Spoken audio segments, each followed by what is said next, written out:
provenientes do Poder Legislativo. Lembro aos ministros, recados da rua chegam a todos nós, dando conta de que o projeto de emenda aprovado é mal menor, tendo sido endereçado a esta casa agora como forma de impedir possíveis reformas ainda mais drásticas ao funcionamento da Corte, ou mesmo a instauração de processos de impeachment contra membros deste tribunal. No particular, senhor presidente, é preciso altivez para rechaçar esse tipo de ameaça de maneira muito clara. Esta casa não é composta por covardes.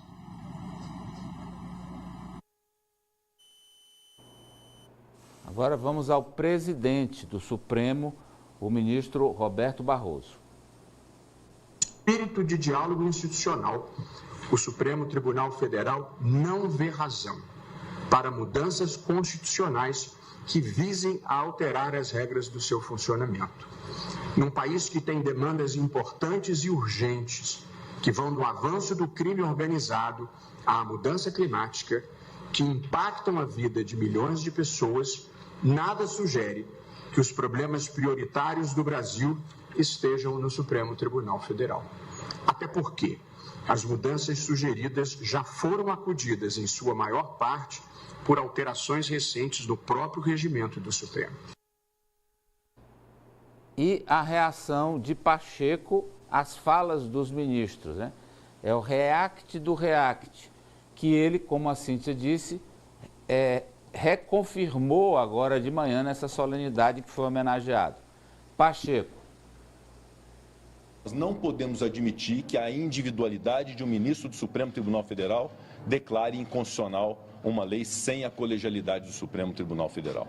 Portanto, eu não admito que se queira politizar e gerar um problema institucional em torno de um tema que foi debatido com a maior clareza possível, que não constitui nenhum tipo de enfrentamento, nenhum tipo de retaliação, e nós jamais nos permitiríamos a fazer isso, porque é algo puramente técnico de aprimoramento da justiça do nosso país, que vai ao encontro de um princípio constitucional que deveria ser aplicado no Brasil, que não é. Que é esse princípio que somente a maioria absoluta de um tribunal é que pode declarar a inconstitucionalidade de uma lei. Bem, vamos aqui para a discussão de alguns aspectos que são importantes nessa discussão. Primeiro, Cíntia, está aprovado no Senado, mas o presidente da Câmara, Arthur Lira, deve segurar até o ano que vem, porque precisa da Câmara referendar, né? Hoje, a especulação que existe é que ele vai usar esse calendário, está bem curtinho, faltam menos de 20 dias para o recesso, para segurar. E aí ele passa a ter um poder gigantesco, maior até do que o que ele já tem. Lembrando que Arthur Lira tem uma série de ações contra ele no Supremo Tribunal Federal, uma delas que já tinha avançado com investigação da Polícia Federal, está nas mãos do ministro Gilmar Mendes. Foi exatamente o ministro que reagiu de uma forma mais veemente a essa proposta de emenda à Constituição. Então, da forma como Arthur Lira tem trabalhado na presidência da Câmara, é de se esperar que ele vai utilizar essa proposta de emenda à Constituição que está na Câmara para segurar um pouquinho, para melhorar as relações dele com o Supremo e ganhar ainda mais poder. Só rapidamente falando, hoje de manhã também, Amadeu, o que vem do Supremo Tribunal Federal sobre a questão da inconstitucionalidade é exatamente o fato de que o Rodrigo Pacheco, nessa fala dele, ele comparou a missão do deputado e do senador com do ministro do Supremo. Ele fala em individualidade, quando, na verdade, a Constituição e a própria criação dos tribunais, ela é baseada também nessa individualidade, não apenas no colegiado. Bem, vamos lá. Primeiro, a Cíntia falou das broncas que o Arthur Lira responde no Supremo. A maior delas do ano passado, que, aliás, foi desse ano já, o Gilmar desfez tudo isso. anulou provas. O Gilmar, e olha só, liminarmente, o ministro Gilmar anulou todas as provas colhidas pela polícia num caso que envolvia assessores de Arthur Lira. Aliados e ex-assessores, isso. Aliados e ex-assessores de Arthur Lira. Era um caso que emparedava o presidente da Câmara, e aí o Gilmar limpou a área para ele. Esse é o fato. O Gilmar limpou a área para ele. Então vamos aguardar como será o comportamento do presidente Gilmar. Eu quero começar com a questão aqui, Ari, o seguinte: por que o Pacheco está fazendo isso? Porque ele quer ser governador de Minas. Tudo é política, Amadeu. E os ministros da Suprema Corte sabem disso, faz parte do jogo político. Só que, na minha opinião, ele está esticando a corda. Ele sempre foi um bolsonarista light. Pacheco é bolsonarista, gente. Ele é bolsonarista. Só que ele é um bolsonarista light, até mais light que o Arthur Lira. Mas ele sempre foi. Ele está sinalizando também para esse eleitorado. O Amadeu já disse aqui várias vezes, o Congresso hoje é ultraconservador. Boa parte, né? Do Congresso. Na maioria. Boa parte da maioria é ultraconservador. A grande maioria da Câmara e do Senado dos deputados hoje. E senadores é conservadora. E o Pacheco, ele está falando ali para a maioria, tanto da Câmara quanto no Senado. Agora, gente, vamos lá. A briga não faz o menor sentido. Por quê? A Constituição delimita os poderes, as atribuições de cada um dos três poderes, do Executivo, do Legislativo e do Judiciário. O que está acontecendo na prática, vamos deixar de lado a política, porque é política, sim, o Eduardo Pacheco, presidente do Senado, tem a pretensão de se eleger governador, mas na prática o que está acontecendo? Uma instituição que funciona bem, que é o Supremo, funciona bem. Funciona tão bem que tem sido provocada pela sociedade e tem discutido temas que o Legislativo deveria ter discutido, deveria ter legislado a respeito e se omitiu, negligenciou, empurrou com a barriga. A sociedade vai ao Supremo. Então essa instituição funciona bem. Aí vem uma instituição que funciona mal, às vezes mal e porcamente, e tenta interferir na que funciona bem. Peraí, senhores, por favor, o Senado e a Câmara funcionam bem? Não funcionam bem. Então, não funcionam como a maioria dos brasileiros gostaria que funcionasse. Então, eles estão agora, além de não funcionarem bem, tentando prejudicar quem de fato funciona. Aí, sob o argumento de que o Supremo faz ativismo judiciário ao tratar de temas que são da alçada do Legislativo. O Supremo é provocado. O Supremo não se reúne e diz assim, vamos definir sobre marco temporal? Sobre descriminalização do porte de maconha ou aborto? Não, a sociedade é que provoca. E eles têm que responder. Eles iriam fazer o quê? Não, nós não vamos tocar no assunto porque isso cabe aos senadores e deputados, embora eles não o tenham feito ao longo das décadas. Paciência.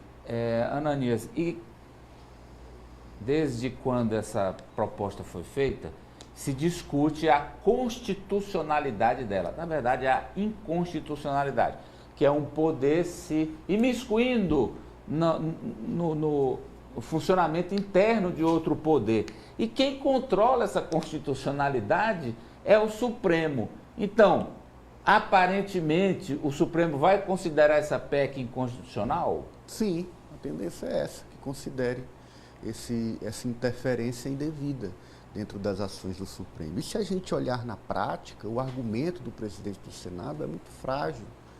Hoje já é o rito, já é praxe que as decisões monocráticas elas sejam submetidas ao plenário. As decisões tomadas de forma individual, elas vão o mais rápido possível para apreciação dos 11 ministros. Então, na prática, já é assim. Essa interferência me parece, de fato, mais uma sinalização do que está por vir, que é as novas ações, novas PECs que devem tramitar no Congresso Nacional, neste recado claro, nessa disputa clara de poder. As reações dos ministros do STF são compreensíveis e estão dentro dessa disputa, um poder interferindo no outro. Se o poder que sofre a interferência não reagir, vai terminar sendo levado. E aí a reação vem a partir dessas falas e também de uma declaração de inconstitucionalidade logo mais. O fato é que há, nesse momento, muitas ações tomadas dentro do Congresso, olhando o viés político-eleitoral. E aí você traz o importante fato de Pacheco estar candidato ao governo de Minas. O que a gente percebe é que há um aceno para o eleitorado, que, em sua maioria, apoia essas ações que limitam poderes do Supremo Tribunal Federal. E as pessoas, eu passo para a Poliana, precisam entender que o Supremo e a Justiça é um poder contramajoritário. Sim. É preciso haver alguém com um poder, e é assim que a República foi desenhada por Montesquieu, para dizer, não, apesar de o povo ser favorável a isso, mas isso é ruim para a sociedade. E isso não está sendo observado nessa discussão, Apoliana. Amadeu, a gente viu ali no 8 de janeiro o Supremo Tribunal ser uma das instituições mais atacadas por radicais que foram às ruas pregar e tentar aquele golpe. O que eu vejo é uma tentativa de institucionalizar esse questionamento ao Supremo Tribunal Federal através do Congresso Nacional. Você vê que o poder legítimo que o Supremo tem, hoje não é mais respeitado de forma alguma. A sociedade até entende esse papel, mas está com o seu pensamento contaminado por pessoas inconformadas com decisões que lhes prejudicam, seja no interesse econômico de grandes empresários, seja no interesse político de indivíduos que querem se perpetuar no poder. Esse mero inconformismo, como o Ari disse, de uma instituição que funciona e funciona bem, está sendo institucionalizado através de uma PEC que, eu concordo com a Ananias, o Supremo vai declarar a ilegalidade e acredito que antes mesmo que ela conclua a sua tramitação no Congresso Nacional. Passando para o Francis, você sabe onde é que o poder judiciário ele não existe ou ele é depreciado? Por exemplo, Coreia do Norte, não tem justiça lá não. China, de faz de conta. Maduro está doido para tomar conta do Venezuela, está doido para tomar conta lá para não ter Supremo, para não ter Tribunal Superior. Cuba, é isso que estamos querendo? Regimes de força totalitários sem a moderação da justiça? Franci. Há grupos que já têm deixado claro que é exatamente isso, Amadeu. E o discurso do presidente do Senado, Rodrigo Pacheco, é um discurso totalmente hipócrita, porque não tem como desvincular essa pauta de uma questão política, porque pautas do tipo para limitar o poder dos ministros do STF são pautas que foram sempre defendidas e trazidas por parlamentares extremistas do nosso país. E se não fosse a atuação do STF, fica a questão como seria a atuação dos estados na pandemia da Covid-19, porque o ex-presidente da República, Jair Bolsonaro, durante muito tempo ficou inerte à emergência sanitária mundial, replicando discursos negacionistas que arrastavam as pessoas para as ruas, para protestar contra o isolamento social, um discurso anti-vacina, um discurso anti-ciência, e quem deu autonomia para os estados, para os governadores adotarem, municípios adotarem medidas para conter a pandemia da Covid-19 foi o Supremo Tribunal Federal. Então a atuação do STF é essencial e é um escárnio uma proposta do tipo. Bem, vamos voltar. Ainda algo sobre o tema, Cíntia? Só, Amadeu, que fala-se muito em Rodrigo Pacheco ser candidato ao governo de Minas Gerais, mas ele está mirando mais alto ainda, presidência da República. E ele sabe que criticar o STF, achincalhar o STF, é um dos esportes preferidos da extrema-direita brasileira. Ele está muito de olho nesse eleitorado. E aí, o X da questão é o presidente Lula, como ele vai se comportar, já que Zema, a quem Rodrigo Pacheco enfrentaria numa eleição em Minas Gerais inicialmente, ou para a presidência da República, ficaria do lado de quem? Pois é. Cíntia, aí a questão, vamos falar agora do litígio de terras. Tem o Piauí e Ceará, tem uma apuração do France e uma apuração sua. Eu vou começar aqui com o France, hein, France? Que o France não é o Marca, né, Ari? É o Marca. É o Marca, Ari, é o Marca da seriedade que apurou aí. Diz que tem um deputado cearense full pistola. O que seria full pistola, hein? Olha aí, Ari, vai lá. É o France, rapaz, vai, France. É o France. Deputado cearense full pistola deflagra litígio verde com o Piauí.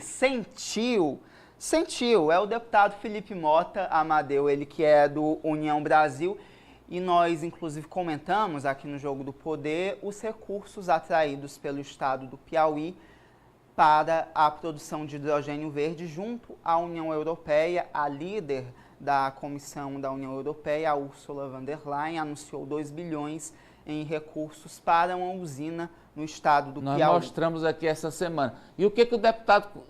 Foi na Assembleia, ele falou? Foi? Isso, na Assembleia Legislativa do Ceará. O que ele disse? Ele sinalizou que o Ceará levou uma rasteira do estado do Piauí. Tem um vídeo, Amadeu. Vamos lá. Ontem, o Piauí foi o primeiro estado do Nordeste a receber um investimento da Comunidade Europeia confirmado pela primeira-ministra da Alemanha.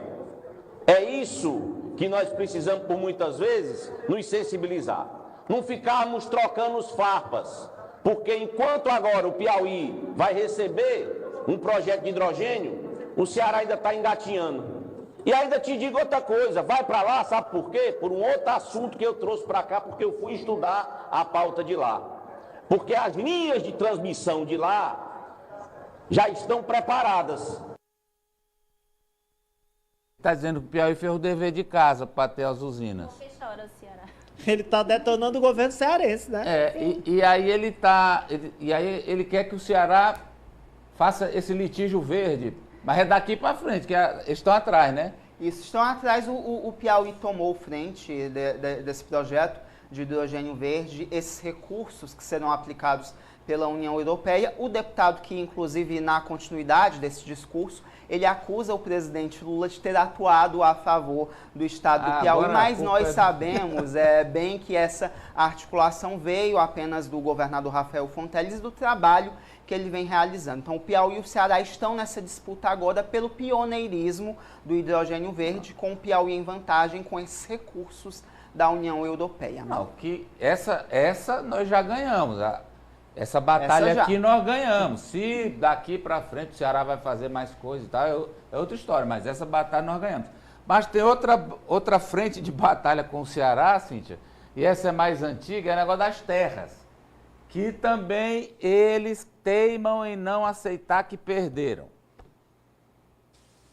Mas está bem perto, viu, Amadeu? Essa é a informação. Está bem perto de se definir, porque aquela perícia feita pelo Exército e que demorou muitos e muitos anos, aliás, décadas, porque não tinham dinheiro para pagar, mais de 6 milhões de reais, ela deve ficar pronta agora no começo de 2024 e o litígio judicializado, obviamente, senão nem se chamaria litígio, né? Está lá no Supremo Tribunal Federal, nas mãos da ministra Carmen Lúcia, está bem próximo de ser solucionado. Acredito que no começo do ano já se terá, aí na volta do recesso legislativo, mas provavelmente no primeiro semestre terá aí já um desfecho.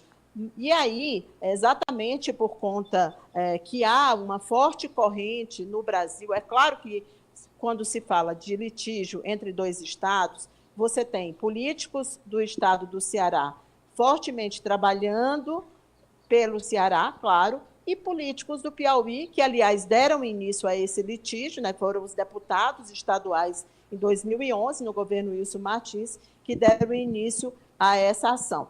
Então, hoje, um site que é um dos mais conhecidos do Ceará publicou um mapa que, segundo eles, é um mapa do Brasil na visão do Piauí. Claro que é um deboche, é um site de humor, aliás, eu sigo o Fortaleza Ordinário, que é muito bom, recomendo até que as pessoas sigam, é muito interessante, porque eles têm um foco na política administrativa da cidade de Fortaleza, e aí eles publicaram esse mapa e os internautas reagiram, os internautas piauienses.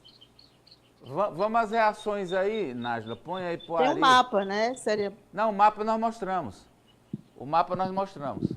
Olha aí, Ari, a reação. Não gosto dessa rivalidade, são estados irmãos. Administrador dessa página é só mais um que orava para pneus. Orava? Essa eu não entendi, não. Me explica. Orava para pneus. A Poliana, que é a rainha das redes sociais. O que é orar para... Rezar para pneus? O que é isso? Não, essa daí eu desconheço. Teve reza para pneu, Ananias? Teve, na época do pessoal. Teve? É verdade, do pessoal lá, é verdade. Sim. Mandar para quê? Para acabar igual o litoral, igual a tantos outros pontos, melhor ficar com eles mesmo. Uma mentira aí, que eu já esclareci que o Piauí Nunca trocou houve. o litoral, Nunca Ceará, houve. nada do tipo. Nunca houve. Mas, rapaz, bando de sem vergonha desses. As reações dos piauienses são, dá até para mudar a capital para Tianguá, ficaria mais centralizado. Aí a outra fala assim, opa, vamos ter serra. Eita, como são afrontosos. Essa é a reação que eu queria mostrar, que são os piauienses criticando essa forma como se colocou o mapa. Eles colocaram, só para quem não conseguiu entender, fizeram a junção do Piauí com o Ceará, como se o Piauí estivesse desejando tomar o Ceará inteiro. A gente sabe que é uma área de 8.000 quilômetros quadrados, 13 municípios apenas, que já pertenciam ao estado do Piauí e que foram, ao longo de muitos e muitos anos, incorporados ao estado do Ceará. Aliás, o Piauí já teve uma vitória em 2020, conseguiu recuperar uma área, mas não tão grande quanto essa que está em litígio. E, rapaz, olha ali, quando a Poliana volta, a Polínia volta também, viu?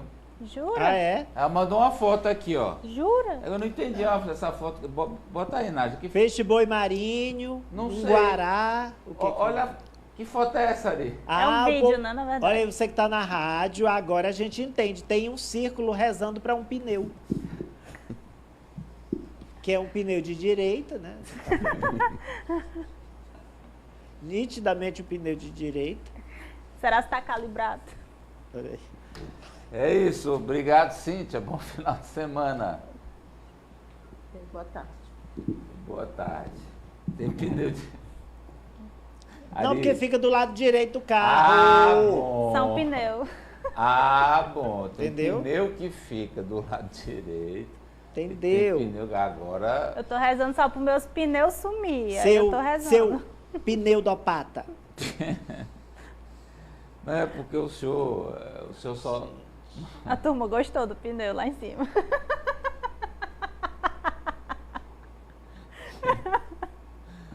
Empresas e consumidores sabem o valor de parceiros dedicados como a LG Informática, que assumem a gestão completa do seu parque de impressoras, desde o fornecimento de equipamentos de ponta, como multifuncionais, impressoras e servidores, até o abastecimento de insumos originais, assistência técnica no local e softwares de monitoramento avançados.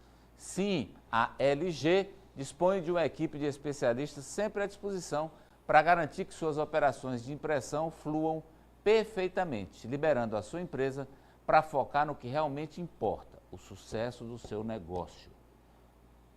Honório de Paiva, 985 Pissarra, telefone 3222-1023, o Instagram, @lg.informática_. LG Informática, solução completa com locação de impressoras. Fornecemos equipamentos de ponta como multifuncionais, impressoras e servidores, abastecimento de insumos de qualidade, assistência técnica e softwares de monitoramento avançados. Nosso time de especialistas garante que as suas impressões fluam perfeitamente. Ligue e descubra como podemos revolucionar a sua gestão de impressões. LG Informática, 86 32 22 10 23. Muito bem, vamos então para a manchete da Apoliana. Manchete da Apoliana. A manchete Mas manchete. Olha aí, Apoliana. Amadeu, vou falar do Porto do Luiz Correia, né? Sim, estava falando aí de Piauí, Ceará. Sim, depois eu vou até contar a história também do Delta, que tem uma disputa mais com o Maranhão, né? Mas a gente vai chegar no dia 13 de dezembro a esse momento de entrega da primeira etapa do Porto de Luiz Correia. E eu preparei essa reportagem lá, direto da nossa cidade de Vitória. Apoliana Portugal. O movimento das dragas na foz do Rio Igaraçu é intenso. O objetivo do trabalho é ampliar o calado do canal do Porto de Luiz Correia, passo importante para a operacionalização do terminal pesqueiro, cuja primeira etapa será entregue pelo governo do Piauí no próximo dia 13 de dezembro. Já são quase 50 anos de obra. O Porto de Luiz Correia foi idealizado em 1960. Só 16 anos depois, a pedra fundamental foi inaugurada. De lá para cá, a obra passou boa parte do tempo parada. Em maio deste ano, o governador Rafael Fonteles anunciou o início das obras do terminal pesqueiro aqui em Luiz Correia. Vai ser entregue em dezembro, marcando o momento mais promissor do nosso porto. Uma obra que vai refletir na ampliação de mercados para as empresas do Piauí, um resultado que reflete no crescimento do nosso estado. No dia 13, a gente vai estar aqui numa comemoração, comemorando essa primeira etapa. E, além disso, também com outras entregas do estado em relação à organização do complexo portuário. Para o projeto dessa dragagem, ele foi pensado num navio tipo de 6 metros de calado. Então, a profundidade para essa dragagem é de 7 metros. São mais de 90 milhões de reais investidos na área de 53 mil metros quadrados, que fica a 18 quilômetros de Parnaíba. Localização estratégica, considerando a proximidade com o Aeroporto Internacional Prefeito João Silva Filho e a Zona de Processamento e Exportação, a ZPE. A urbanização do porto inclui a execução de um pátio para estacionamento na Praia do Quebra-Mar, lateral à Avenida Teresina, facilitando o transporte de cargas e o acesso de turistas. O ponto alto da inauguração será a chegada de uma embarcação da Marinha Brasileira ao terminal. Na terça-feira, o comando do 4º Distrito Naval, responsável pelos estados do Piauí, Maranhão, Pará e Amapá, fez uma visita técnica ao porto para acertar os detalhes do evento. O governador, ele esteve no começo do ano com o comandante da Marinha, que esteve aqui em Parnaíba, falou da importância para o estado, e a gente sabe quão importante é um porto para uma região, todos os benefícios que pode trazer, econômicos e tudo mais. E devido a essa importância, a Marinha está sendo parceira aqui do governo do estado para que esse porto se torne uma realidade. A operacionalização do porto vai impactar diretamente na atividade pesqueira do município de Luiz Correia. Homens e mulheres que vivem da pesca artesanal na região estão sendo capacitados pela Porto Piauí. O pescador ele se beneficia diretamente porque a pesca artesanal aqui, inclusive, ela estava comprometida em razão da falta de profundidade do canal da bacia do Rio Igaraçu. A dragagem do canal vai viabilizar, inclusive, a saída e entrada de pescadores, mesmo na maré baixa. E a pesca artesanal ela tende a se beneficiar também, porque o pescador artesanal é também um dos públicos do nosso terminal pesqueiro. O trabalho também busca fortalecer o vínculo com os pescadores e garantir cidadania, com acesso à documentação e acompanhamento até a conclusão da obra. Esse cadastramento ele foi extremamente importante porque foi através dele que nós conhecemos aqueles pescadores que estão diretamente afetados pelas nossas obras. Eles também receberão uma bolsa capacitação, que é uma compensação financeira. Para seu Francisco de Assis, que pesca desde os 12 anos de idade, é gratificante ver a obra finalmente sair do papel. Sou nativo da terra e eu tenho e essa previsão que um dia isso daí ia acontecer. Por quê? Porque a nossa melhoria dos nossos pescadores, né, dos nossos filhos, dos nossos netos, que a gente vai deixando, as heranças. Então, esse porto só vai trazer melhoria para a gente, porque o rio, nosso rio já estava um rio seco, a produção já tinha diminuído 70%. Então, com esse porto, ele vai gerar mais emprego, mais estrutura. E com os impactos da atividade no porto, vem também a importância de debater as questões ambientais. O programa ambiental das obras do terminal pesqueiro, ele é constituído de 23 programas que estão sendo desenvolvidos em parceria com a Universidade Federal do Delta do Parnaíba. Entre esses programas, nós temos o programa de educação ambiental, temos um programa de cadastramento social de populações vulneráveis. E o trabalho no porto vai continuar após o dia 13 de dezembro. Estamos fazendo planejamento da licitação da retroárea, que a gente vai começar pela urbanização, que é toda a parte de limpeza, terraplanagem, drenagem da retroárea do terminal pesqueiro. Mas, em paralelo, a gente também está trabalhando com toda a legalização junto ao Ministério de Portos para o nosso terminal de uso privado, para as atividades portuárias propriamente ditas. Dia 13 entrega essa parte. De 6 metros para embarcações, né? Na verdade de 7 metros para embarcações de até 6 metros.